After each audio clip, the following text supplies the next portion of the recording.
قرآن و حدیث کے نام پر شبہ ہمارے ذہنوں میں ڈالا جاتا ہے. ہم وہ بھی آپ کے سامنے بیان کر دیتے ہیں تاکہ آپ کا ذہن اس اعتبار سے صاف رہے کہ اگر یہ لوگ الٹی پلٹی دلیل دیں تو آپ ان کی الٹی پلٹی دلیل سے گھبرائے نہیں اور شک میں مبتلا نہ ہو جائیں. قرآن سے دلیل پکڑتے ہیں. قرآن میں جیسے اللہ رب العالمین نے سورہ آل عمران میں ارشاد فرمایا وَاذْكُرُوا نِعْمَةَ اللَّهِ عَلَيْكُمْ. یہ لوگ کہتے دیکھو اللہ تعالیٰ نے قرآن میں فرمایا آپ اللہ کی نعمت کا تذکرہ کرو. تو اللہ کی نعمت کا تذکرہ تو ہونا چاہیے. اولاد اللہ دیتا ہے, زمین دیتا ہے, جائیداد دیتا ہے, بیوی دیتا ہے, گھر دیتا ہے, دولت دیتا ہے, نوکری دیتا ہے, یہ ساری نعمتیں ہیں نا. محمد صلی اللہ علیہ وسلم بھی نعمت ہے. تو اللہ تعالیٰ نے نعمتوں کا ذکر کرنے کے لیے کہا تاکہ نعمت پر ذکر کریں گے, اللہ کا شکر کریں گے, اللہ مزید نعمت دے گا. اس میں 12 ربیع الاول کو عید میلاد النبی منائیں گے, کہاں دلیل ہے؟ کہیں بتایا گیا؟ نعمت کا ذکر ہے اور الحمدللہ کرتے ہیں, کرنا چاہیے اور بتاتے ہیں. اس میں کہیں 12 ربیع الاول کا ذکر نہیں ہے. اسی طریقے سے قرآن میں سورہ ضحیٰ میں اللہ تعالیٰ نے فرمایا وَأَمَّا بِنِعْمَةِ رَبِّكَ فَحَدِّثْ, اور تم اپنے رب کی نعمت کو بیان کرو.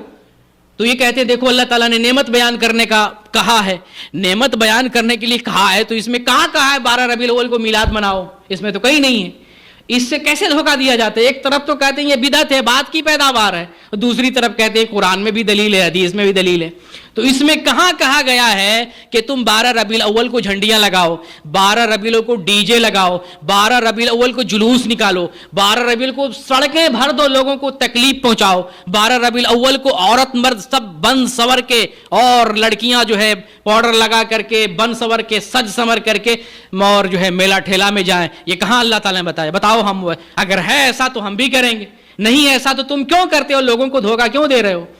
پھر یہ دلیل لیتے ہیں. پھر قرآن سے ایک جگہ آل عمران میں اللہ تعالیٰ نے فرمایا, اس آیت کو بڑا کوٹ کرتے ہیں اور بیان کرتے ہیں, لقد من اللہ علی المؤمنین اذ بعث فیہم رسولا من انفسہم. اللہ تعالیٰ نے مومنوں پر احسان کیا ہے کہ انہی میں سے ایک رسول بنا کر بھیجا, مبعوث کیا. دیکھو اللہ تعالیٰ نے احسان جتلایا, احسان کیا نبی کو بھیج کر, اس لیے ہمیں جشن عید میلاد النبی منانا چاہیے. میرے بھائی یہاں اللہ تعالیٰ کس بات کا ذکر کر رہا ہے؟ نبی کی پیدائش کا ذکر کر رہا ہے یا نبی کے رسول ہونے کا ذکر کر رہا ہے؟ بعثت کا ذکر کر رہا ہے. بعثت رسول, بعثت کیا ہے؟ ولادت ہے. 40 سال کے بعد کی بات ہے.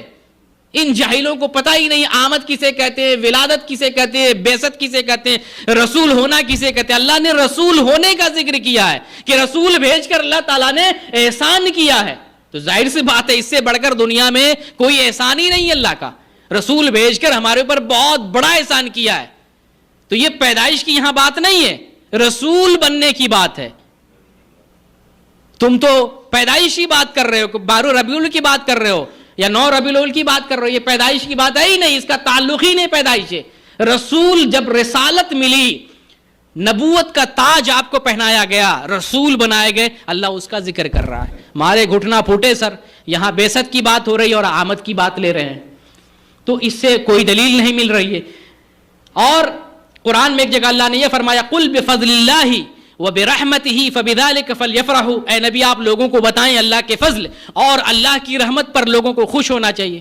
خوش ہونا چاہیے, اس میں کون سی بڑی بات ہے؟ اللہ کا فضل, اللہ کی رحمت جو بھی ہو. اولاد ہوتی کیا خوش نہیں ہوتے ہیں؟ ہوتے ہیں نا. آپ کو اللہ تعالیٰ ایک نیا گھر دیتا ہے, خوش نہیں ہوتے ہیں؟ آپ کا ویزا سعودی عرب کا لگ گیا, آپ خوش نہیں ہوتے ہیں؟ تو یہی سب تو خوشی ہے کہ اللہ تعالیٰ آپ کو کوئی بھی نعمت دے, کوئی بھی فضل دے, آپ خوش ہو جائیں. آپ خوش ہوتے ہیں, اللہ کا شکریہ بجا لاتے ہیں. یہاں وہی مراد ہے. یہ نہیں مراد ہے کہ 12 ربیع الاول کو آپ محفل قائم کریں, ڈی جے لگائیں. یہ تو ہے ہی نہیں. اس میں نہ ربیع الاول کا ذکر ہے, نہ آمد کا ذکر ہے, نہ 12 کا ذکر ہے, نہ اور کسی چیز کا ذکر ہے. خوشی کا اللہ کی نعمت اور اللہ کا فضل آپ کو کبھی بھی ملے, اور کسی بھی قسم کا فضل ملے, کسی بھی قسم کی نعمت ملے, اس پر خوش ہونا چاہیے, اللہ رب العالمین کا شکریہ بجا لانا چاہیے.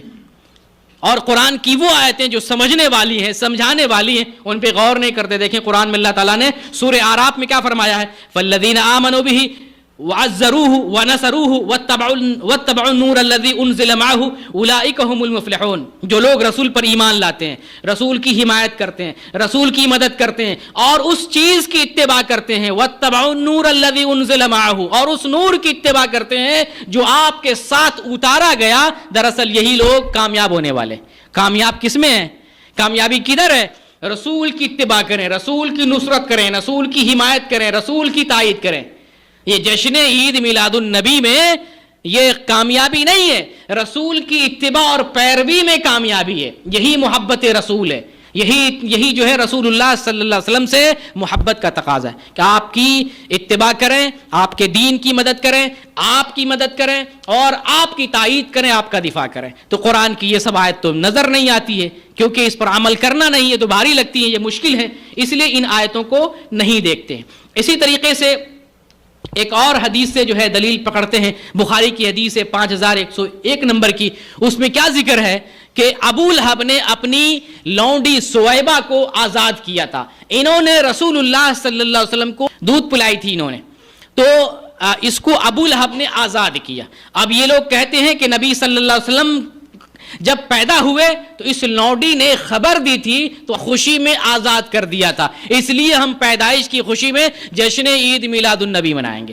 یہ بخاری کی حدیث ہے، یہ کمزور حدیث نہیں ہے، لیکن اس حدیث کے اندر یہ بات نہیں ہے کہ آپ صلی اللہ علیہ وسلم پیدا ہوئے تو یہ انہوں نے اس لونڈی نے یہ خبر دی تھی، بلکہ یہ ہے اس حدیث کے اندر کہ ابو لہب نے اپنی لونڈی کو آزاد کیا تھا جس لونڈی نے آپ صلی اللہ علیہ وسلم کو دودھ پلائی تھی، بس یہ ذکر ہے۔ اب کس لیے اور کب، یعنی کب آزاد کیا، اس کا ذکر نہیں ہے۔ بعض دیگر سیرت کی کتابوں سے معلوم ہوتا ہے کہ ہجرت کے بعد ابو لہب نے اپنی لونڈی کو سویبہ کو آزاد کیا تھا، تو آزاد کیا ہے، اس میں عید میلاد النبی کی کوئی دلیل نہیں۔ اور پھر یہ کہ آپ کو اگر دلیل ملتی ہے تو ابو لہب سے دلیل ملتی ہے، ابو لہب جو کام کیا وہ کرو گے تو آؤ ابو لہب کا کام کرو۔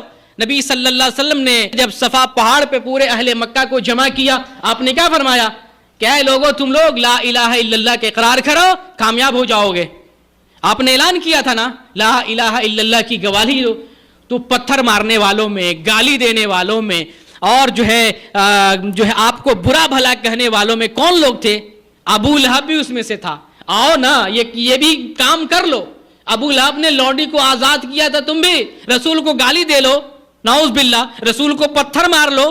ابو لہب نے کہا تھا تبا لک یا محمد لہذا جمعتنا، بربادی ہو ہے محمد، تو نے ہمیں اسی لیے جمع کیا۔ یہ بد دعا دی رسول کو، نعوذ باللہ۔ تم بھی دو گے ایسا، ابو لہب کا کام تم بھی کرو گے؟ تمہیں دلیل ملی تو اس ابو لہب سے کہ جس نے رسول کو گالی دی، رسول کو پتھر مارا، اور پھر اللہ تعالیٰ نے اس کی بربادی کا جو ہے نظارہ دنیا میں دکھا دیا۔ قرآن میں اللہ تعالیٰ نے نازل کیا تبت یدا ابی لہب وتب، ابو لہب کے دونوں ہاتھ ٹوٹ گئے، ابو لہب ہلاک ہو گیا۔ یہ صرف اللہ کی طرف سے ابھی بد دعا آئی تھی اور یہ ہلاک ہو گیا۔ ایسی بیماری میں مبتلا ہوا جس کا نام عدسیہ ہے، یہ بیماری طاعون کے جیسی تھی اور اس کے پورے بدن میں گلٹی پڑ گئی، یہ دنیا ہی میں بھسم ہو گیا، مر گیا۔ اس کی لاش مرنے کے بعد سڑ گئی، اس کی لاش سے بدبو آنے لگی۔ جب ان کے لڑکوں نے دیکھا، لڑکے بھی قریب نہیں ہو رہے تھے باپ کے، لڑکوں نے دیکھا بدبو پھیل جائے گی، بیماری پھیل جائے گی، تو جا کے دور سے پھینک کے مٹی پتھر دے کے اس کو دفن کر دیا۔ تم ابو لہب کی اس راستے پر آنا چاہتے ہو، تمہیں دلیل ملی تو ابو لہب سے، نبی سے دلیل نہیں ملی، اللہ اس کے رسول سے دلیل نہیں ملی، تو آؤ ابو لہب کی دلیل ملتی ہے ان لوگوں کو۔ تو حقیقت یہ ہے کہ قرآن و حدیث میں عید میلاد النبی منانے کا کوئی کانسیپٹ نہیں ہے، کوئی دلیل نہیں ہے، کوئی نص موجود نہیں ہے، اس لیے ہمیں عید میلاد النبی نہیں منانا چاہیے۔ جو لوگ جشن عید میلاد النبی مناتے ہیں، خرافات کرتے ہیں، یہ اسلام کا حصہ نہیں ہے اور اس کو اسلام کا نام نہیں دیا جا سکتا۔ عداوت رسول کا نام تو دیا جا سکتا ہے لیکن محبت رسول کا ہرگز نام نہیں دیا جا سکتا۔